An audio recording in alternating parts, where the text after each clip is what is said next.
Vaidyanathan, MD and CEO of IDFC First Bank. Vaidya, thank you so much for speaking with us. And of course, I'd love a budget view from you. But let's begin with your numbers and the quarter gone by. Definitely seeing an improvement in core parameters. What has worked and do you see this trend continuing?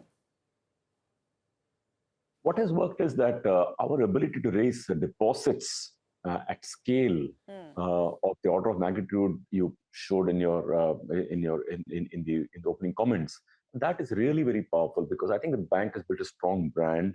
The technology is very good, customer service levels are very good, and so on. So that is really powering up our deposit, and with deposits gives us a license to grow loans. Now we're growing loans by 20%. Mr. Vaidyanathan, good morning, Alex here. I'm just wondering on the MFI space, the microfinance space, and this was an area of a concern for the industry as a whole. That bad period or rough weather period seems to have passed. Can you confirm that that is indeed the case? That is indeed the case. You can see the numbers, in SMA and come down, credit cost coming down. So it is a cycle. The cycle has passed. These are typically 2-year loans, and I think we are definitely behind us. In fact, at some stage, we should start beginning to grow this book. It's, after all, financing to the lower end of the pyramid. It meets priority sector requirements. And I think growth should come back there. And of course, this time, let me say, more insured portfolio. Almost every lender is now getting it insured.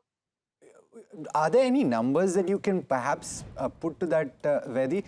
Because the anticipation is for double-digit credit growth across the industry. But if you're looking at this MFI space bouncing back, first of all, when do you anticipate that offtake to start taking place? Will it be in the new financial year? And to what extent can you see growth in that pocket? Yeah, I'd say probably the first quarter of next financial year is when we should start it growing, because it's down 40% odd last year. With regard to growth, if we can't put a specific number of microfinance growth, it's coming out of a rough weather, we should be very careful. But if I were to hazard a guess, probably 10% into the next year. But the loan book as such for IDFC Bank is growing well on an overall basis. And more importantly, asset quality is holding very, very strong.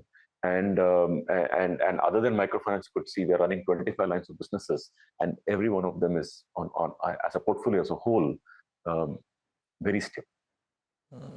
Mr. Vaidyanathan, good morning, Neeraj here. And I would love to understand, how do you think of where, by sitting as we are at the start of 2026, how do you think IDFC First Bank will be on various parameters, let's say end 2026 or end 2027, because you also trade, your stock trades. I know you don't look at the markets, but I'm just saying your stock trades at a valuation which is neither at the bottom nor at the top. And I think with metrics, if they were to improve and valuation metrics moving higher along with, could mean meaningful returns for investors. So I'm just trying to understand, as you think of IDFC First Bank 2 years out, where is it that some of your key metrics could land up? The most important thing is that, like I said, building a bank takes 10 years. This is the fact of life. And, I've experienced this in previous organization, I'm experiencing it again. And let me say that 7 years have passed ever since the merger happened. And the important thing is, during this period, the foundation is very, very strongly laid. Technology is good, platforms are good, customer service is good, and, asset quality is good. If it, for a minute, put microfinance on the side, asset quality is very good. So all that is good. So with this, let me say, platform set, if you take like you said, a 2 or a 3 year views, what you asked before, definitely return on assets should go past 1% by the time comfortably. Hopefully, it'll get inch close to it by next year in itself. But certainly 3 years is a long time. It should be much better than that. And then your our return on equity obviously should become quite healthy. Basically, the key thing next 3 years, since you asked me 3-year point, the operating leverage will definitely improve, because foundation laying is one thing, leverage is the next big thing coming up. Sorry, did I hear a number, or did I miss that number on ROE? Where do you expect ROEs to maybe become settled at?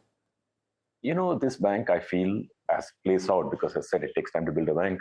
But and we've done it pretty fast in terms of building the core fundamentals like deposits, branches, all that we've done pretty quick. Now, ROA and ROE, I told you that, this bank should not settle at even one. People ask me when you'll touch one. I really think this will not be one. This is like 1.5, 1.6 kind of an ROE bank, because that's where the incremental economics are very so strong. And therefore, definitely ROE, we should target for at least like a 15, 16% return on equity on a stable basis. The bank will get there, no doubt about it. And if you see, like I said, last quarter also, next quarter also, we expect ROA and ROE to improve. Quarter after that, I mean, now the microphone is behind us. Quarter on quarter, you should see, and you will see improvement, in my opinion. Mr. Vaidyanathan, there was an improvement in the NIM in the quarter gone by. And I'm just wondering, based on what you saw on the fiscal policy side yesterday, the yields have actually hardened to the extent of about 10 basis points on the 10-year benchmark. The implication is that for the financial space now, deposit taking becomes a little bit challenging, and I wonder what the implications are for the NIMs in the fourth quarter. Do we continue to see an improvement, or do we see a little bit of a slide? In our case, you should see an improvement because we just cut savings account rates quite meaningfully. That should translate to the profitability line. And also, our term deposit is almost aligned with the system, maybe a few basis points more, maybe 40, 50 over the big banks. So, so that also is repricing every quarter. The past fixed deposits are repricing now at lower rates. You should see improvement in our bank on the net interest margin front. Okay, and I was just wondering if there's a quantification to that, Vaidya, on the upside for the NIM expansion. I'm not asking for an exact number, but 17 basis points sequentially improvement in Q3 in a falling interest rate scenario. I'm just wondering how far you can take it in Q4.